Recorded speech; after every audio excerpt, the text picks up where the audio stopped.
जतिन जतिन, जल्दी आओ, अम्मा को कुछ हो गया है। संजना की चीख मेरे कानों से टकराई और मेरा दिल जैसे गले में आ गया। मैं तेजी से लॉन से अम्मा के कमरे की तरफ भागा। जो नजारा मैंने देखा उसने मेरे कदमों तले जमीन खींच ली। मेरी माँ फर्श पर गिरी हुई थी। उनकी आंखें आधी लड़खड़ाई हुई थीं और मुंह एक तरफ को टेढ़ा हो चुका था। संजना पानी का गिलास हाथ में पकड़े उनके ऊपर खड़ी कांप रही थी। क्या हुआ उन्हें? मेरी आवाज बड़ी मुश्किल से निकली। पता नहीं जतिन, मैं बीपी की दवा देने लगी थी। उन्होंने गिलास पकड़ा ही था कि अचानक वो कांप कर गिर गईं। मेरी नजर फर्श पर गिरे पानी के साथ बिखरी दो सफेद गोलियों पर पड़ी। उस पानी से अजीब सी तेज बदबू उठ रही थी, कुछ कुछ क्लोरीन या ब्लीच की जैसी। मगर उस पल मेरा दिमाग काम करना बंद कर चुका था। मेरा सारा ध्यान सिर्फ अम्मा पर था। अम्मा, आंखें खोलो। मैं उनका चेहरा थपथपा रहा था। उस वक्त मैं भयंकर घबराहट में था। मैं संजना की आंखों में देखना भूल गया। उसकी आंखों में सिर्फ डर नहीं था, कुछ और भी था, एक अजीब सी लहर। लेकिन उस वक्त मैं अंधा हो चुका था। वो लम्हा, वो तेज बदबू और संजना की वो नजर आज भी रात को मुझे सोने नहीं देती। उस वक्त मैं समझ ही नहीं पाया। मैं अपनी पत्नी की मोहब्बत में अंधा था और माँ के लिए डर से भरा हुआ। हम अम्मा को अस्पताल लेकर भागे। डॉक्टर के शब्द मेरे दिमाग पर हथौड़े की तरह बरस रहे थे। पैरालाइसिस का गंभीर अटैक है और उनके दिमाग की एक नस भी फट गई है। उनका बायां हिस्सा पूरी तरह लाचार हो गया है। मैं वहीं अस्पताल के ठंडे फर्श पर बैठ गया। हम यहाँ तक कैसे पहुँच गए? मेरी वो जिंदगी जो चंद महीने पहले तक एक खूबसूरत सपने जैसी थी, इस तरह चकनाचूर कैसे हो गई? मेरी माँ, जो मेरी दुनिया का केंद्र थी, आज बेबस पड़ी थी। और संजना, मेरी पत्नी, वो कौन थी? ये समझने के लिए आपको उस कुर्बानी को समझना होगा जो यहाँ तक लेकर आई थी। आपको जानना होगा कि मेरी माँ मेरे लिए क्या थी। मेरा नाम जतिन है। मैं सिर्फ 2 साल का था जब मेरे पापा का साया मेरे सर से उठ गया। उसके बाद मेरी अम्मा ने ही मुझे अपने आप को मिटाकर पाला। लोग कहते थे विधवा औरत है, जवान है, दूसरी शादी कर लेगी। मगर मेरी माँ ने अपने आप को पूरी तरह मेरे लिए कुर्बान कर दिया। उन्होंने खेतों में दिन रात मजदूरी की। मुझे आज भी याद है, जब मैं स्कूल में था, मैंने एक महंगे जूते के लिए जिद की। अम्मा ने कुछ नहीं कहा। उसी दिन से वो सुबह खेतों में काम करती, रात को लोगों के घरों में बर्तन धोती। एक हफ्ते बाद जब उन्होंने वे जूते मेरे सामने रखे तो उनके हाथ खुरदरे और जख्मी थे, मगर चेहरा जीत की तरह चमक रहा था। मेरा बेटा किसी से कम है क्या? मैं अपनी माँ से बहुत प्यार करता था। लगता था उनके बिना एक पल सांस नहीं ले सकूंगा। अम्मा ने मुझे अच्छी शिक्षा दिलाई। मैं पढ़ लिख कर बैंक में ऑफिसर बन गया। वही बैंक में मेरी मुलाकात संजना से हुई। वो मेरी कलीग थी, खूबसूरत, पढ़ी लिखी और तेज तर्रार। मैं उसे अपना दिल दे बैठा। एक दिन हिम्मत करके मैंने अपने प्यार का इजहार किया। संजना, मैं तुमसे शादी करना चाहता हूँ। वो मुस्कुरा दी। मैं भी तुम्हें पसंद करती हूँ जतिन, लेकिन एक शर्त है। मैं भागकर या कोर्ट मैरिज नहीं करूंगी। अपनी अम्मा को मेरे घर भेजो। मैं विधिवत विदा होकर तुम्हारे घर आऊंगी। मैं खुशी से पागल हो गया था। उस शाम जब घर पहुंचा तो अम्मा आंगन में बैठी थी। मैंने झिझकते हुए उन्हें बताया। मेरी बात सुनकर उनके आंसू बहने लगे। वो बहुत खुश हो गईं। मेरे जतिन का अब सेहरा सजेगा, उन्होंने कहा। मैं कल ही जाऊंगी लड़की के घर। अम्मा, जो सालों से मेरे सिर पर सेहरा सजते देखना का सपना देख रही थी, वो सपना पूरा होने जा रहा था। मेरे पास पापा का पुराना मकान था, जिसे मैंने अपनी सैलरी से ठीक ठाक बनवा लिया था। नौकरी थी, घर था और अब मुझे मेरा प्यार भी मिलने वाला था। रिश्ता पक्का हुआ और कुछ ही महीनों में धूमधाम से शादी हो गई। संजना जब दुल्हन बनकर घर आई तो अम्मा ने उसकी नजर उतारी। अगले दिन अम्मा ने घर की चाबियां और तिजोरी की चाबी संजना को दे दी।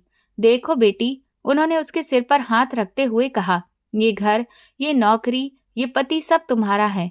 अब तुम जानो तुम्हारा काम। मुझे क्या, मुझे तो बस 2 वक्त की रोटी दे देना। मैं हैरान था कि अम्मा ने इतनी जल्दी सब कुछ उसके हवाले कर दिया। संजना भी इस व्यवहार से बहुत खुश थी। दोनों की इतनी बनती थी कि लोग मिसालें देते। मैं जब नौकरी से थका हुआ लौटता तो दोनों को माँ बेटी की तरह हंसते बोलते पाता। अम्मा को मेरी अपेक्षा संजना की अधिक फिक्र रहने लगी। अगर मैं कभी देर से आता तो अम्मा डांट देती, कहाँ रह गया था तू? बेचारी कब से तेरा इंतजार कर रही है, भूखी बैठी है, जा पहले उसके पास बैठ। एक दिन अम्मा ने अपने पुराने संदूक से वे भारी सोने की चूड़ियां निकाली, पापा की आखिरी निशानी। इतनी गरीबी देख ली मगर कभी उन्हें बेचा नहीं। ये मेरी बहू के लिए है। अम्मा ने बेचूड़ियां संजना की कलाई में पहना दी। संजना की आंखें खुशी से चमक उठी। मेरी जिंदगी पूरी थी। लगता था कि दुनिया की हर खुशी मुझे मिल चुकी है। काश ये खुशियां कुछ समय की ना होती। मैं अस्पताल के ठंडे कॉरिडोर में सर झुकाए बैठा था। हर गुजरा लम्हा एक सदी के जैसा था। संजना मेरे कंधे पर सिर रखे सिसकियां ले रही थी। जतिन, सब ठीक हो जाएगा ना? अम्मा हमें छोड़कर तो नहीं जाएंगी? उसकी आवाज में एक अजीब सी घबराहट थी। काश उस वक्त मैं समझ पाता कि वो डर अम्मा को खोने का नहीं बल्कि राज खुलने का था। कुछ नहीं होगा अम्मा को, मैंने उसे दिलासा दिया, जबकि मेरा अपना दिल डूब रहा था। मेरे मन में बार बार कमरे का वो नजारा घूम रहा था। फर्श पर बिखरी गोलियां और पानी से उठती वो तेज क्लोरीन जैसी बदबू। वो वहां पर क्यों थी? मेरा दिमाग पिछले कुछ महीनों के वाक्यों को तेजी से दोहराने लगा। शादी के बाद सब कुछ कितना अच्छा चल रहा था, या शायद मैं सिर्फ वही देख रहा था जो मुझे दिखाई दे रहा था। शुरू के दिन बहुत खूबसूरत थे। संजना ने अम्मा की सेवा में कोई कसर नहीं छोड़ी थी। वो अम्मा के पैर दबाती, उनके लिए अपने हाथ से खाना बनाती। अम्मा भी उस पर जान छिड़कती थी। जतिन, अम्मा ने एक दिन मुझे बुलाकर कहा, देखो तुम्हारी संजना कितनी गुणवान है। मेरे सर में ऐसा तेल लगाया है कि सारा दर्द ही खत्म हो गया है। भगवान ऐसी बहू सबको दे। मैं मुस्कुरा दिया। संजना ने शर्मा कर नजरें झुका ली। इस मोहब्बत में अम्मा ने पापा की वो आखिरी निशानी सोने की चूड़ियां भी संजना को दे दी थीं। अम्मा, ये पापा की निशानी है तो क्या हुआ बेटा? अम्मा ने मेरी बात काट दी। अब संजना ही मेरी सब कुछ है। ये चूड़ियां उसी की कलाई में सजेंगी। संजना ने वो चूड़ियां पहनी तो बहुत खुश हुई। उसकी आंखों में एक अलग चमक थी जो मैं उस वक्त पहचान नहीं सका। फिर अचानक अम्मा की तबीयत खराब रहने लगी। जतिन, पता नहीं क्यों सर बहुत चकराता रहता है। अम्मा ने एक शाम कहा, अम्मा आपका बीपी हाई हो रहा है। मैंने आपसे कहा था ना, नमक कम खाया करिए। संजना तुरंत बोली, मैं कल ही आपको डॉक्टर के पास लेकर चलूंगी। वो बोली, हाँ यही ठीक रहेगा। मैंने कहा, नहीं बेटा। अम्मा तुरंत बोली, डॉक्टर के पास जाने की क्या जरूरत है? बेकार में हजारों रुपए का खर्चा हो जाएगा। अम्मा, पैसों की फिक्र ना करें, आपकी सेहत से बढ़कर कुछ नहीं है। मैंने कहा, जतिन, अम्मा ठीक कह रही हैं। संजना मेरे पास आकर बैठी। इतने पैसे खर्च करने की क्या जरूरत है? अभी हमें अपना घर भी तो बड़ा करना है। कल को बच्चे होंगे, ये 2 कमरे कम पड़ जाएंगे। आप फिक्र न करें, मैं हूं ना। मैं अम्मा का बीपी घर पर ही कंट्रोल कर लूंगी। मैं उन्हें रोज लहसुन का काढ़ा बनाकर दूंगी और दवा का पूरा ख्याल रखूंगी। मैं उसकी समझदारी और सेवा भाव से खुश हो गया। ठीक है संजना, जैसा तुम्हें ठीक लगे, लेकिन अम्मा का ख्याल रखना, ये मेरी जिम्मेदारी भी है और अमानत भी। आप बेफिक्र होकर ऑफिस जाइए। संजना मुस्कुराई। अम्मा मेरी जिम्मेदारी है। उस दिन के बाद संजना ने अम्मा की दवा और खाने पीने की सारी जिम्मेदारी खुद संभाल ली। लेकिन मैंने महसूस किया था कि अम्मा धीरे धीरे खामोश होती जा रही थी। वो पहले की तरह हंसती बोलती नहीं थी। कई बार ऐसा लगता कि वो मुझे कुछ कहना चाहती हैं, पर जैसे ही संजना कमरे में आती वो चुप हो जाती। एक रात मैंने अम्मा के पैर दबाते हुए पूछा, क्या बात है अम्मा, आप कुछ परेशान हैं? नहीं बेटा, बस वो संजना कह रही थी कि। क्या कह रही थी संजना? मैं चौंक गया। कुछ नहीं कुछ नहीं। अम्मा झट से बात बदल गईं। वो कह रही थी कि तुम काम से थक जाते हो, तुम्हें आराम करना चाहिए। जा सो जा बेटा। मैं खुश हो गया कि संजना मेरा कितना ख्याल रखती है। मैं कितना बड़ा बेवकूफ था। आईसीयू का दरवाजा खुला। डॉक्टर बाहर आए। डॉक्टर साहब, कैसी हैं माँ? डॉक्टर ने अफसोस से सिर हिलाया। हमने पूरी कोशिश की है, लेकिन अटैक बहुत गंभीर था। उनके दिमाग में खून भी जम गया है। संजना घबराकर बोली, तो अब क्या होगा? डॉक्टर ने गहरी सांस ली। ये हालत अचानक नहीं हुई है। उनका ब्लड प्रेशर लगातार बहुत हाई रखा गया है। ऐसा लगता है जैसे उन्हें गलत दवा दी जा रही थी। मेरे पैरों तले जमीन खिसक गई। गलत दवा? डॉक्टर साहब, आप क्या कह रहे हैं? मेरी आवाज रुंध गई। संजना का चेहरा सफेद पड़ गया। डॉक्टर, आप होश में तो हैं? आप हमें डरा रहे हैं। मैं खुद अम्मा को वक्त पर दवा देती थी। ये कैसे हो सकता है? डॉक्टर ने उसकी तरफ घूर कर देखा।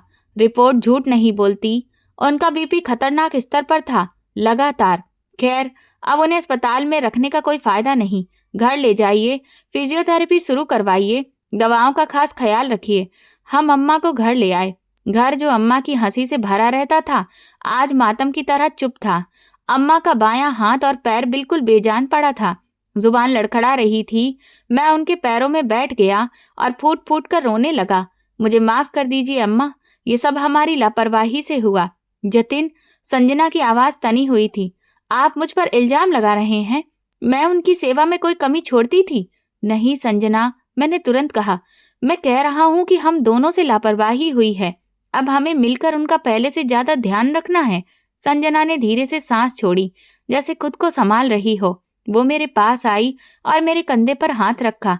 फिक्र मत करें जतिन, मैं अपनी जान लगा दूंगी। अम्मा ठीक हो जाएंगी। उनकी जिम्मेदारी में मैं कोई कमी नहीं छोड़ूंगी। मैं अपनी पत्नी की इस बात से निश्चिंत हो गया। मैंने सोचा हॉस्पिटल के तनाव की वजह से वो चिड़चिड़ी हो गई है।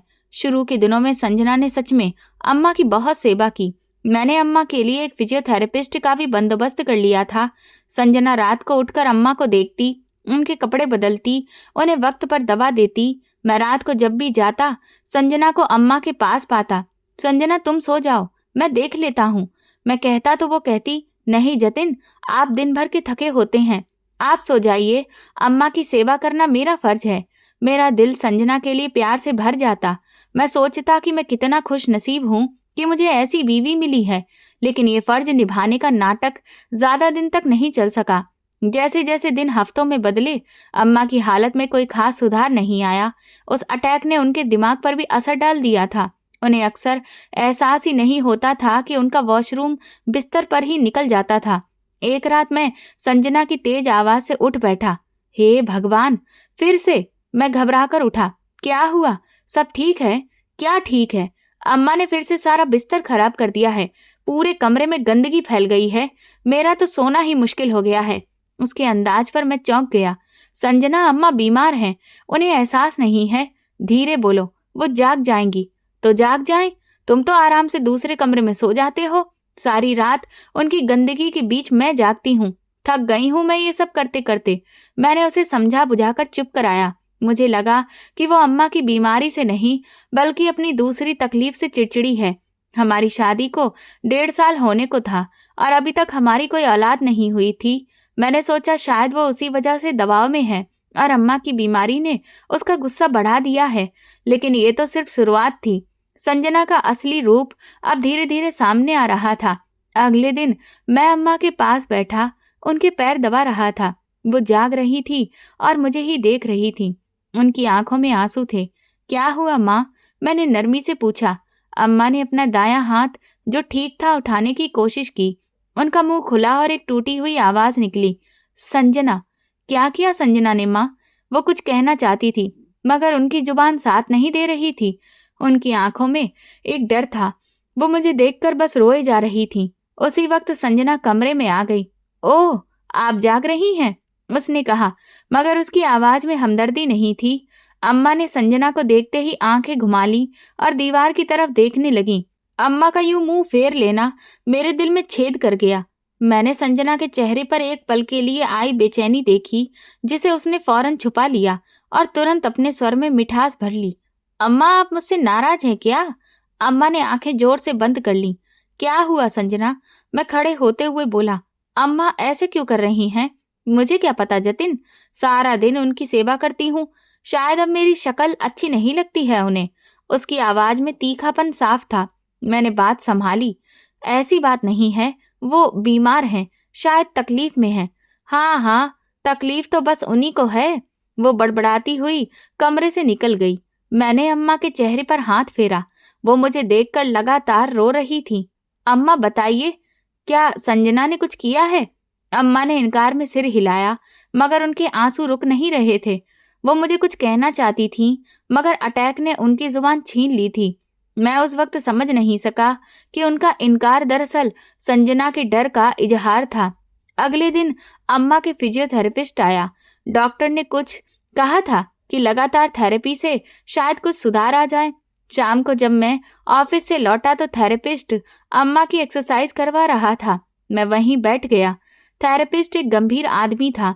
संजना जैसे ही पानी लेने किचन में गई, उसने धीरे से कहा, मरीज की हालत में कोई सुधार नहीं आ रहा। कैसे? ये एक्सरसाइज को कबूल ही नहीं कर रही हैं, जैसे शरीर में जान ही नहीं। हर वक्त ऐसे रहती हैं जैसे नींद में हो। क्या दवा में कोई बदलाव किया है? नहीं, वही दवा है जो डॉक्टर ने दी थी। मेरी पत्नी संजना वक्त पर देती है। थेरेपिस्ट ने अम्मा की नस टटोलते हुए कहा, अजीब है, इनके शरीर की सुस्ती कुछ अलग ही तरह की लगती है। आप इनकी खुराक का ध्यान रखिए। वो चला गया, मगर मेरे दिमाग में शक की एक लकीर छोड़ गया।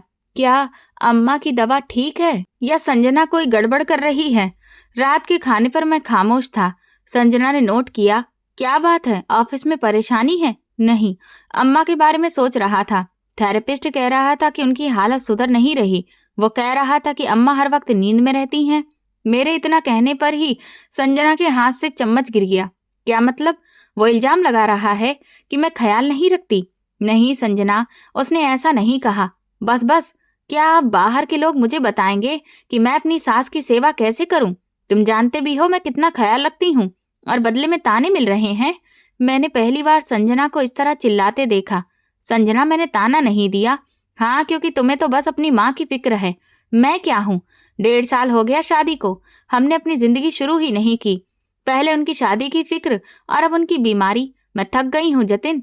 संजना, तुम क्या कह रही हो? वो मेरी माँ है। तो क्या, मैं कोई नौकरानी हूँ? सारी दुनिया अपनी पत्नियों के साथ घूमती है, बच्चे पैदा करती है, और मैं यहाँ एक अपाहिज औरत की गंदगी साफ कर रही हूँ। ये अपाहिज औरत तुम्हारी भी सास है। फर्ज तो ठीक है, अब तुम भी अपना फर्ज निभाओ। मैं देखती हूँ तुम अकेले ये सब कैसे करते हो। वो ये कहकर बेडरूम में गई और दरवाजा जोर से बंद कर लिया। मैं वहीं कुर्सी पकड़कर बैठ गया। मेरा प्यार, मेरी संजना ऐसी तो नहीं थी। ये सब औलाद ना होने का चिड़चिड़ापन था। उस रात मैं अम्मा के कमरे में गया। वो सो रही थी, मगर उनका सोना साधारण नहीं लग रहा था। वो बहुत गहरी नींद में थी। मैंने उनकी दवाइयों की शीशियां देखी, सब कुछ वैसा ही था। फिर मेरी नजर अम्मा के तकिए के नीचे से झांकती छोटी सी प्लास्टिक की पन्नी पर पड़ी। मैंने उसे खींचकर निकाला। उसमें 2 सफेद गोलियां थीं, वही गोलियां जो उस दिन फर्श पर बिखरी थीं, जिनसे क्लोरीन जैसी महक आ रही थी। मेरे हाथ कांप रहे थे। वो छोटी सी पन्नी, वो 2 सफेद गोलियां और उनसे उठती वो क्लोरीन की बू, ये वही बू थी जो उस दिन अम्मा के कमरे में फैली थी। मेरा सर चकरा गया। एक नाकाबिले बयान डर ने मुझे जकड़ लिया। संजना, मैं दौड़ा।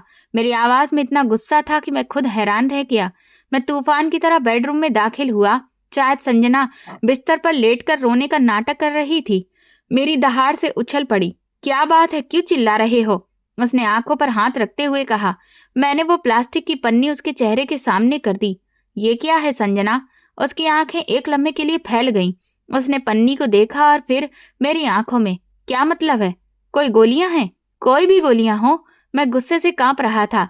ये अम्मा के तकिए के नीचे से मिली हैं, और इससे वही क्लोरीन की बू आ रही है जो उस दिन अम्मा के गिरने पर कमरे में थी। सच सच बताओ, ये क्या है? संजना का चेहरा सफेद हो गया। एक पल के लिए उसके पास कोई जवाब नहीं था।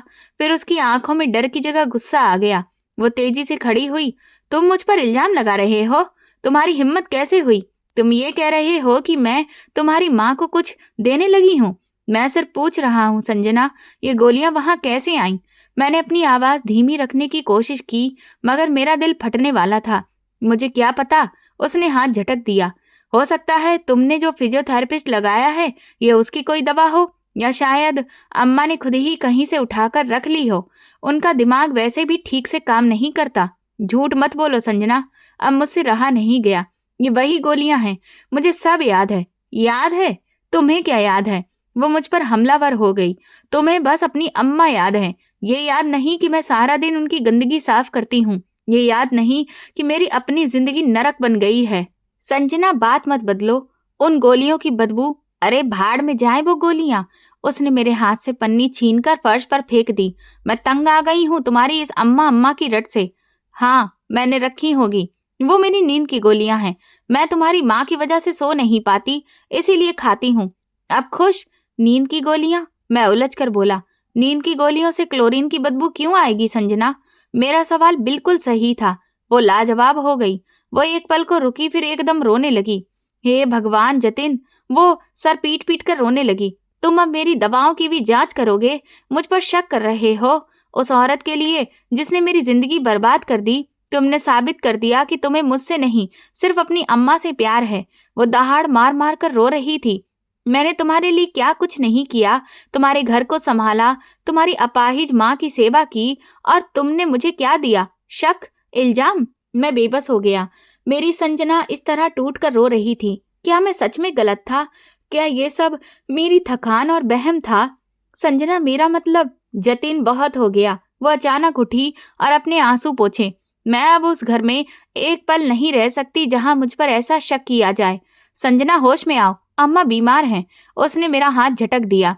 तो फिर सुन लो, आज तुम फैसला करो जतिन। इस घर में या तो मैं रहूंगी या तुम्हारी ये अम्मा। अगर तुम्हें अपनी अम्मा इतनी ही प्यारी है तो मुझे तलाक दे दो, और अगर अपनी पत्नी और अपना घर बचाना है तो उस औरत को इस घर से निकाल दो। मैं दंग खड़ा था, जैसे किसी ने मुझ पर बिजली गिरा दी हो। तलाक या अम्मा को घर से निकाल दो? फैसला कर लो, वरना कल सुबह मैं यहाँ नहीं रहूंगी। वो ये कहकर कमरे में गई और दरवाजा लॉक कर लिया। मैं वहीं लिविंग रूम में फर्श पर पड़ी उन गोलियों के पास पत्थर बनकर खड़ा रह गया। संजना का अल्टीमेटम मेरे गले में फंदे की तरह कस चुका था। मैंने अपनी मोहब्बत को पाने के लिए सब कुछ दांव पर लगा दिया था। मैं संजना को खो नहीं सकता था। उसका यूं दहाड़ कर रोना, उसका कहना कि वो थक चुकी है, मुझे लगने लगा कि शायद गलती मेरी ही है। शायद मैंने उस पर बहुत बोझ डाल दिया था। मैंने खुद को समझाया, अम्मा बीमार हैं, संजना जवान है, उसकी भी कुछ इच्छाएं हैं। मैंने फैसला कर लिया, एक ऐसा फैसला जिसने मेरी आत्मा को जख्मी कर दिया। मैंने सोचा, अम्मा को कुछ समय के लिए घर से दूर भेज देना ही एकमात्र रास्ता है। सुबह मैं भारी कदमों से अम्मा के कमरे में गया। वो जाग रही थीं और छत को देख रही थीं। मुझे देखकर उनकी आंखों में एक पल को चमक आई। उन्होंने अपना ठीक वाला हाथ उठाने की कोशिश की, जैसे मुझे आशीर्वाद दे रही हो। मेरा दिल कटकर रह गया। मैं उनके पैरों के पास बैठ गया। अम्मा, मेरी आवाज में मेरे गले में ही दम तोड़ रही थी। उनकी आंखों में सवाल था। अम्मा, आप कैसी हैं? मैंने उनका हाथ पकड़ते हुए पूछा, मगर उनकी आंखों में देखने की हिम्मत नहीं थी। अम्मा, घर में बहुत झगड़ा हो रहा है। मैंने गहरी सांस ली। संजना बहुत चिड़चिड़ी हो गई है। अम्मा ने मेरी बात सुनी और उनकी आंखों में नमी भर आई। उन्होंने मेरा हाथ हल्के से दबाया, जैसे कह रही हो, फिक्र मत कर बेटा, सब ठीक हो जाएगा। उनकी ये ममता मुझे और तोड़ने लगी। अम्मा, मैंने जबरदस्ती अपनी आवाज संभाल कर कहा, आप ऐसा करिए, कुछ दिन के लिए मौसी के घर चली जाइए। वहां आपका दिल भी बहलेगा और यहाँ घर में झगड़ा भी खत्म हो जाएगा। मैं आपको जल्द ही वापस लेकर आऊंगा। बस संजना का गुस्सा थोड़ा ठंडा हो जाए। मेरे ये शब्द जहर बनकर अम्मा के दिल में लगे। उनकी आंखों में जो चमक थी वो बुझ गई। वो चुपचाप सिर झुकाए बैठी रहीं। उनकी ये खामोशी मुझे सहन नहीं हो रही थी। अम्मा, कुछ बोलिए, मुझ पर गुस्सा करिए, मुझे डांटिए, लेकिन ऐसे चुप मत रहिए। वो फिर भी चुप रही। बस 2 आंसू उनकी आंखों से टूटकर गालों पर गिर पड़े। मैं समझ गया, उन्होंने मान लिया था, या शायद उनके पास मानने के अलावा कोई रास्ता ही नहीं था। मैंने संजना को कुछ नहीं बताया, बस खामोशी से अम्मा का छोटा सा बैग तैयार किया, फिर अपनी जेब से 500 रुपए का एक नोट निकाला और अम्मा के हाथ में पकड़ाने लगा। अम्मा, ये अपने पास रखिए, रास्ते में जरूरत पड़ सकती है। अम्मा ने मुट्ठी नहीं खोली, उनका हाथ बेजान पड़ा था। मैंने जबरदस्ती उनकी मुट्ठी खोली, नोट उसमें रखा और बंद कर दिया। काम आएंगे अम्मा। मैंने रिक्शा बुलवाया, अम्मा को व्हीलचेयर पर बैठाकर बाहर लाया। संजना कमरे की खिड़की से सब देख रही थी। उसके चेहरे पर कोई भाव नहीं था, न खुशी न गम। मैंने अम्मा को रिक्शे में बिठाया, रिक्शे वाले को एड्रेस दिया। मैं आपको लेने आऊंगा अम्मा, मैंने झूठा दिलासा दिया। अम्मा ने आखिरी बार मेरी तरफ देखा और फिर उनकी आंखों में कोई शिकायत नहीं थी, बस एक सवाल था, आखिर क्यों? रिक्शा चल पड़ा। मैं वहीं खड़ा उसे दूर जाता देखता रहा जब तक वो गली के मोड़ पर ओझल नहीं हो गया। मेरा दिल बुरी तरह से डूब रहा था। मुझे लगा जैसे मैंने अपनी अम्मा को नहीं, अपनी आत्मा को घर से निकाला है। अगले कुछ हफ्ते सपने की तरह गुजरे। संजना बिल्कुल बदल गई थी। वो वही संजना बन गई थी जिससे मुझे मोहब्बत हुई थी। वो मेरा बहुत ख्याल रखती, मेरे लिए अच्छा खाना बनाती, मेरे ऑफिस से आने से पहले तैयार होकर मेरा इंतजार करती। जतिन, अब हम अपनी जिंदगी शुरू करेंगे, उसने एक रात कहा जब वो मेरे लिए कॉफी लाई। अब हमारे बीच कोई नहीं है, सिर्फ तुम और मैं। हाँ संजना, मैं बमुश्किल से बोला। मेरा दिमाग अम्मा में अटका हुआ था। मैंने 2 बार मौसी को फोन किया था, ये जानने के लिए कि अम्मा कैसी हैं। मौसी, मैं जतिन बोल रहा हूँ। अरे जतिन बेटा, कैसे हो तुम? सब ठीक तो है ना? जी मौसी, सब ठीक है। बस वो अम्मा कैसी हैं? अम्मा? मौसी की आवाज में हैरत थी। अम्मा को क्या होना है, वो तो ठीक ही होंगी ना। उनके लहजे में एक झिझक थी जिसे मैं उस वक्त समझ नहीं सका। नहीं, मेरा मतलब, वो आपको परेशान तो नहीं कर रही हैं?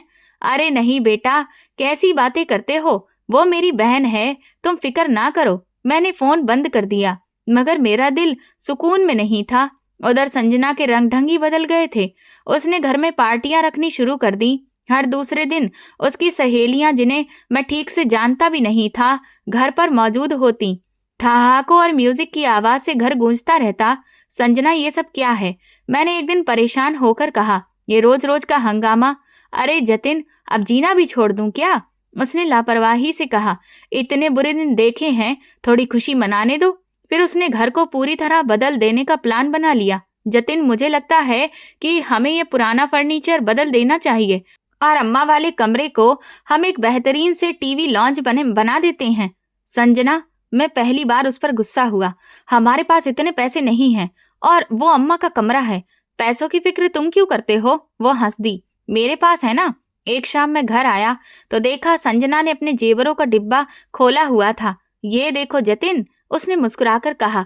मैं सोच रही हूँ अपनी कुछ पुरानी ज्वेलरी बेचकर नया सोफा सेट ले लूं। मेरी नजर उसके जेवरों पर पड़ी और फिर पैरों तले जमीन निकल गई। मैंने उसकी बाजू सख्ती से पकड़ ली। अम्मा की वो सोने की चूड़ियां कहाँ हैं? वो जो पापा की निशानी थी। संजना ने एक झटके से अपना बाजू छुड़ाया। उसके चेहरे की मुस्कान गायब हो गई। कौन सी चूड़ियां? उसने बड़े ही घमंडी लहजे में कहा। तुम्हें अच्छी तरह पता है मैं किन की बात कर रहा हूँ। मैं भी थोड़ा तेज होकर बोला। वो तो मैंने कब की बेच दी। घर के खर्च भी तो पूरे करने थे ना। बेच दी? मेरी आवाज कांप रही थी। तुमने मेरी इजाजत के बिना पापा की आखिरी निशानी बेच दी? मैं पागलों की तरह उसके बाकी जेवरों को देखने लगा। मुझे उन चूड़ियों की रसीद चाहिए थी। मैं उसकी अलमारी में उसके पुराने सामान में रसीद ढूंढने लगा। जतिन, क्या कर रहे हो? पागल हो गए हो? वो मुझ पर चिल्ला रही थी। मेरा हाथ उसके एक पुराने बड़े से संदूक पर पड़ा। वो हमेशा कहती थी कि उसमें उसके दहेज का सामान है। मैंने उसे एक झटके से खोल दिया। अंदर कपड़ों के नीचे एक छोटा सा मखमली डिब्बा था। मैंने उसे उठाया। अंदर जो था उसे देखकर मेरे तो होश उड़ गए। डिब्बे में अम्मा की वही चूड़ियां मौजूद थीं। वो बिकी नहीं थीं, मगर उनके साथ एक छोटी सी शीशी पड़ी थी। शीशी में एक बेरंग सा तरल पदार्थ था। मैंने उसे हाथों से सीधा उठाया और खोल दिया। एक तेज जानी पहचानी बदबू मेरी सांसों में घुसी। मैंने सांस रोक ली। क्लोरीन, ये वही ब्लीच जैसी बदबू थी। उसके साथ ही दवाओं के कुछ खाली पत्ते पड़े थे। ये हाई ब्लड प्रेशर की गोलियां थीं, मगर ये वो ब्रांड नहीं था जो डॉक्टर ने अम्मा को लिखकर दिया था। ये कोई सस्ती दवा थी। डॉक्टर के शब्द मेरे कानों में गूंजने लगे। उनका ब्लड प्रेशर लगातार खतरनाक हद तक हाई रखा गया है। ऐसा लगता है जैसे उन्हें गलत दवा दी जा रही हो। मेरा खून जम गया। वो फर्श पर बिखरी गोलियां, वो तेज बदबू, अम्मा का अचानक गिरना, संजना का सफेद चेहरा। अब कोई बनावट नहीं थी, सिर्फ पकड़े जाने का डर। वो शीशी मेरे हाथ में कांप रही थी और उससे उठने वाली क्लोरीन की बदबू मेरे पूरे वजूद में जहर की तरह फैल रही थी। तो ये थी तुम्हारी नींद की गोलियां? मेरी आवाज किसी गहरी खाई से आती हुई महसूस हुई। संजना एकदम पीछे हटी। जतिन, तुम गलत समझ रहे हो। गलत? मैं पागलों की तरह हंसा। मैं क्या गलत समझ रहा हूँ? ये कि तुमने मेरी माँ को पैरालाइज का अटैक होने दिया। ये गलत दवा के पत्ते, ये जहर की शीशी, ये चूड़ियां जो तुमने कहा था कि बेच दी। बोलो संजना, बोलो। मैं उसकी तरफ बढ़ा। वो डर के मारे दीवार से चिपक गई। हाँ, वो जोर से चीख पड़ी। उसका डर अचानक नफरत में बदल गया। हाँ, मैंने ही किया है सब। उसका इकरार एक बम की तरह मुझ पर गिरा। मैं पत्थर का हो गया। मैं एकदम से थक गई थी। वो दहाड़ रही थी। मैं थक गई थी उस बुढ़िया की सेवा करते करते, उसकी गंदगी साफ करते करते। तुम मुझे देखते ही नहीं थे। अपनी माँ के प्यार में तुम्हें मैं नजर ही नहीं आती थी। हमारी शादी हुई थी जतिन, हमने अपनी जिंदगी अच्छे से गुजारनी थी, मगर वो मुसीबत, वो हमारे बीच में थी। मुसीबत? मैं अविश्वास से बोला। तुम मेरी अम्मा को मुसीबत कह रही हो? हाँ, मुसीबत। उसकी आंखों में नफरत उबल रही थी। वो मर ही नहीं रही थी। मैंने सोचा उसका ब्लड प्रेशर हाई रहेगा तो शायद जल्दी मर जाएगी। मैंने उसकी असली दवा फेंक कर ये सस्ती गोलियां देनी शुरू कर दी, मगर वो फिर भी नहीं मरी। वो तो बस बीमार पड़ गई। मेरी मुसीबत और बढ़ गई। मेरा दिमाग सुन्न पड़ चुका था। मैं एक जिंदा लाश की तरह उस औरत का बयान सुन रहा था जिससे मैंने इतना प्यार किया था। और वो दिन, वो हाँफते हुए बोली, जिस दिन वो गिरी, हाँ, मैंने ही उसके पानी में ये मिलाया था। उसने उस शीशी की तरफ इशारा किया।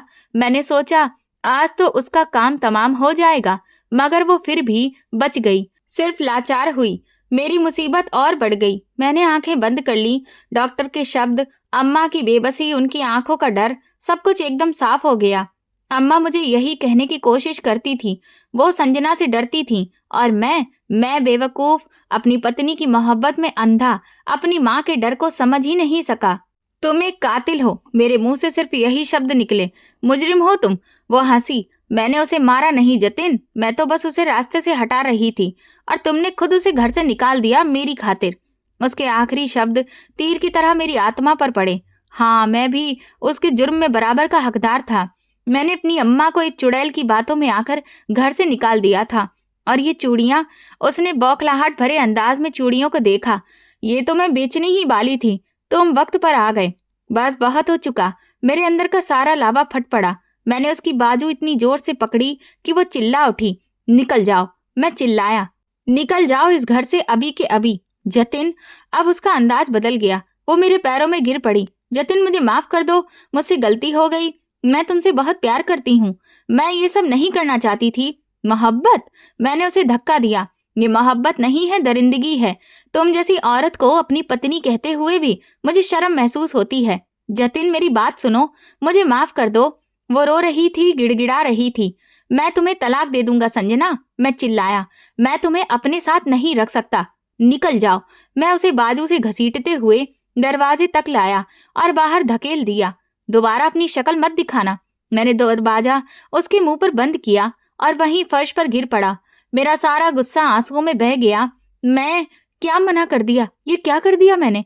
किसी औरत की खातिर अपनी माँ को छोड़ दिया। अम्मा, मेरी अम्मा। एक नया डर मेरे दिल में उतर रहा था। मौसी की आवाज फोन पर इतनी घबराई हुई क्यों थी? वो ठीक होंगी ना? उन्होंने ऐसा क्यों कहा था? हे भगवान! अम्मा को घर से निकाले 3 महीने से ज्यादा हो गया था।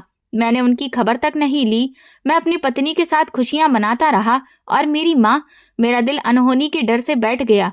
दीवार का सहारा लेकर उठने की कोशिश की। मेरे हाथ पैर कांप रहे थे। अम्मा, मैं आ रहा हूँ, मुझे माफ कर दो। मैंने कार की चाबी उठाई और पागलों की तरह घर से निकला। मुझे अभी इसी वक्त मौसी के घर पहुंचना था। मुझे अपनी माँ को वापस लाना था। मैं कातिल, एक चालबाज औरत की वजह से अपनी माँ को घर से निकाल दिया। और फिर मौसी की वो बात मेरे कानों में गूंज उठी। हे भगवान! अम्मा को गए 3 महीने हो चुके थे और मैंने अपनी शैतानी बीवी के साथ खुशियां मनाने में एक बार भी उनकी सच्ची खबर नहीं ली। मैं पागलों की तरह कार दौड़ा रहा था। आंसू मेरी आंखों से बहते जा रहे थे। मैं आ रहा हूँ अम्मा। 1 घंटे का रास्ता मैंने कुछ ही मिनटों में तय कर लिया। रात के पिछले पहर में मौसी के दरवाजे पर जानवरों की तरह दस्तक दे रहा था। मौसी, दरवाजा खोलो, भगवान के लिए दरवाजा खोलो।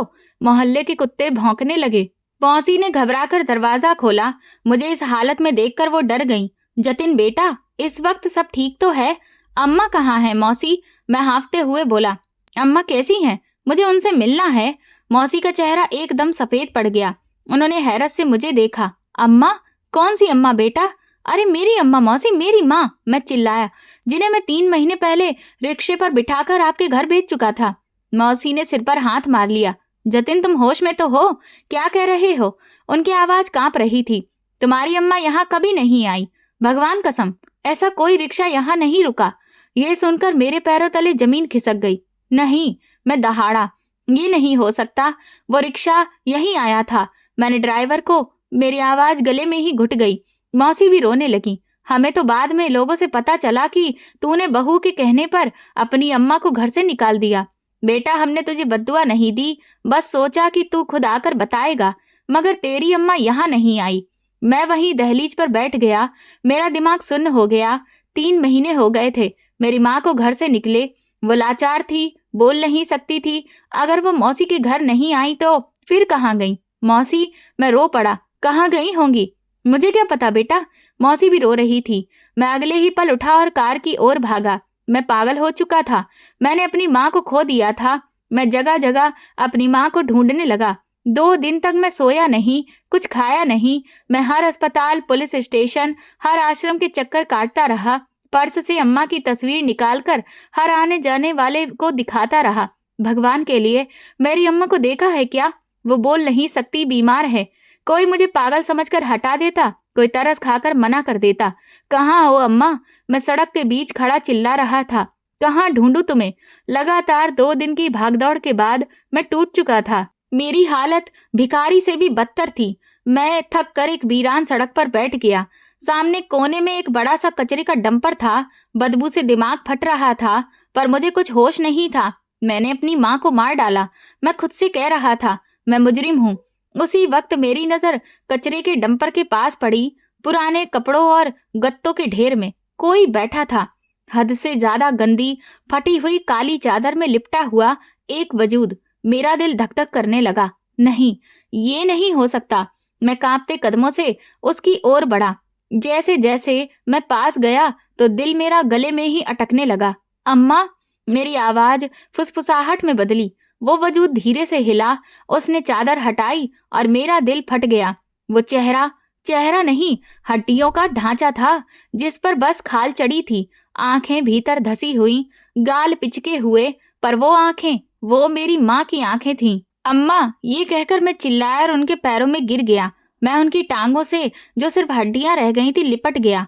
माँ, मुझे माफ कर दो, मैं आ गया हूँ। मैं आपका गुनहगार बेटा हूँ। मैं जानवरों की तरह रो रहा था। उनके गंदे मिट्टी से सने हाथों को हाथ लगा रहा था। मुझे लगा अम्मा बेबस होकर मुझे देखेंगी और रोएंगी, मगर बोल नहीं पाएंगी। लेकिन फिर मेरे पैरों तले से जमीन निकल गई जब अम्मा ने अपना कमजोर हाथ मेरे सर पर रखा और एक साफ लेकिन कमजोर आवाज में कहा, मेरा जतिन। मैंने एक झटके से सिर उठाया।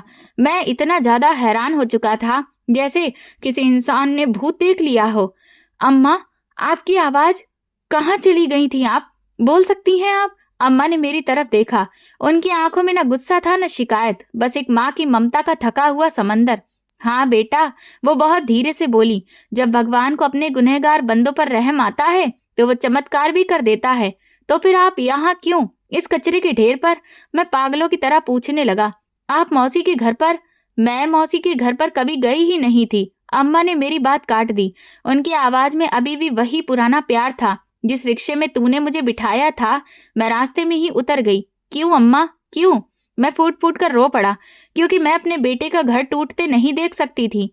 उन्होंने कहा, मैंने सोचा मैं चली जाऊंगी तो तेरी पत्नी खुश हो जाएगी, तेरा घर बस जाएगा। मैं रास्ते में उतरी, मगर मुझे नहीं पता था कि पैरालाइज से जूझती इस बेजुबान बुढ़िया को कोई एक रोटी भी नहीं देगा। मैं शब्दों में बयां नहीं कर सकता था कि उनका हर शब्द मुझ पर क्या जुल्म ढा रहा था। मैं भटकती रही। फिर मैं इस कचरे के पास आकर बैठ गई। लोग दूर से फेंका हुआ खाना डाल जाते, मैं इस कचरे से उठाकर खा लेती थी। शायद भगवान को मेरी बेबसी पर तरस आ गया। एक दिन मेरी जुबान खुद ब खुद खुल गई। मेरे हाथ पांव में हरकत होने लगी। भगवान ने मुझे चमत्कारिक रूप से ठीक कर दिया था। फिर अब आप वापस क्यों नहीं आई? अम्मा, मैंने उनके पैर पकड़ते हुए कहा, आप ठीक हो गई थी तो मेरे पास आ जाती। वो हल्के से मुस्कुराई। किस मुंह से आती बेटा? मैं दोबारा पलटकर तेरे पास नहीं गई कि कहीं मेरी वजह से तेरा बसता बसाया घर फिर से ना उजड़ जाए। मैं यहीं रहकर कचरे से खाना खाती थी और तेरे खुश रहने की प्रार्थना करती थी। ये सुनकर मैं दहाड़े मारकर रोने लगा। मैंने उनके कदम अपने सीने से लगाए। अम्मा, मुझे माफ कर दो, मैं जानवर हूँ। मैंने अपने सबसे बड़े सुकून को कचरे में फेंक दिया। मुझे माफ कर दो। मेरी माँ बहुत नरम दिल थी। उन्होंने अपना कमजोर हाथ मेरे सर पर रखा। उठ जाओ बेटे, वो माँ ही क्या जो अपने हालातों को माफ ना करे। मैं तुझे माफ कर चुकी हूँ। मैं उठ खड़ा हुआ तो उन्होंने मुझे थोड़ा गुस्सा दिखाते हुए कहा, लेकिन आज के बाद ऐसा कभी दोबारा मत करना, अपनी अम्मा को दोबारा मत रुलाना। मैंने कहा, नहीं अम्मा। मैं उनके गले लगकर खूब रोया। मैंने उस हड्डियों के ढांचे को, अपनी माँ को कचरे से उठाया। चलिए माँ, घर चलिए। घर पहुंचा तो दरवाजा संजना ने खोला। शायद वो मेरा इंतजार कर रही थी। मेरे जाते ही वो घर छोड़कर चली गई थी। मैं वापस आकर उसे मना लूंगा या तलाक नहीं दूंगा, शायद वो यही सोच रही थी। जैसे ही उसकी नजर अम्मा पर पड़ी, वो भी उनके पैरों पर गिर गई, और जब उसने अम्मा को बोलते हुए देखा तो उसका चेहरा सफेद पड़ गया। ये कैसे हुआ? मैं अम्मा का हाथ पकड़कर अंदर लाया और सीधा उन्हें उनके कमरे में ले गया और बिस्तर पर बिठाया और उनके पैर दबाने लगा। संजना पीछे पीछे आई। वो समझ गई थी कि उसका खेल खत्म हो चुका है। वो मेरे कदमों में गिर गई। जतिन, मुझे माफ कर दो, भगवान के लिए। अम्मा जी, आप ही अपने बेटे को समझाइए। मैंने उसे घूर कर देखा। तुम मुझसे माफी मांग रही हो, जिसे तुमने जहर देकर मारना चाहा। मुझसे गलती हो गई थी जतिन, मैं बहक गई थी। वो चिल्लाने लगी, तुमने मेरे साथ इतने झूठ बोले। मैंने ठंडे लहजे में कहा, मैंने तुमसे रिश्ता निभाने की बहुत कोशिश की, मगर तुम एक मुजरिम हो। मैं तुम्हें अपनी माँ का मुजरिम मानता हूँ और अपने साथ नहीं रख सकता। वो मुझसे माफी मांगती रही, मेरे पैर पकड़ती रही, लेकिन इस बार मैंने उसे माफ नहीं किया। मैंने उसकी बाजू पकड़ी और घर से निकाल दिया। मैं तुम्हें तलाक देने का फैसला कर चुका हूँ। ये तुम्हारा घर नहीं है। मैंने उसे उसके घर का रास्ता दिखाया और दरवाजा बंद कर लिया। उस दिन के बाद मैं खुद अपनी माँ की सेवा करता था। मैं ऑफिस से आता और सीधा अम्मा के पास बैठता, उनके पैर दबाता, उनसे बातें करता। अम्मा की सेहत दिन ब दिन अच्छी होने लगी। फिर एक दिन अम्मा ने मेरी शादी के लिए दोबारा लड़की देखनी शुरू की। जब मेरा संजना से तलाक हो गया और फिर वो जो लड़की लेकर आई वो बहुत अच्छी थी। वो अम्मा को सास नहीं बल्कि अपनी माँ की तरह समझती थी। मैं अपनी जिंदगी में बहुत खुश हूँ, लेकिन एक बात है जो आज भी मेरे दिल से नहीं निकलती। जब भी मैं अपनी माँ के चेहरे पर वो पुराने जख्मों के निशान देखता हूँ तो मैं शर्मिंदा हो जाता हूँ। मैं आज भी उस रात को नहीं भुला पाया जब मैंने अपनी माँ को कचरे के ढेर पर जाने के लिए मजबूर किया। मैंने बहुत बड़ी गलती की थी। मैंने सीख लिया कि पत्नी मोहब्बत हो सकती है, मगर माँ तो स्वर्ग होती है, और जो अपनी माँ को ठुकराता है वो इस दुनिया में बेइज्जत होकर रह जाता है। माँ की सिर्फ बद्दुआ ही नहीं, उनका टूटा हुआ दिल भी हमें उजाड़ कर फेंक देता है। तो दोस्तों, आपको ये कहानी कैसी लगी मुझे कमेंट सेक्शन में ज़रूर बताएं। मेरे चैनल को सब्सक्राइब कर वीडियो को लाइक कर दें और वीडियो को हाइप भी दें, और ऐसी और भी रोमांचक कहानियाँ सुनने के लिए मेरे चैनल के साथ बने रहें। धन्यवाद।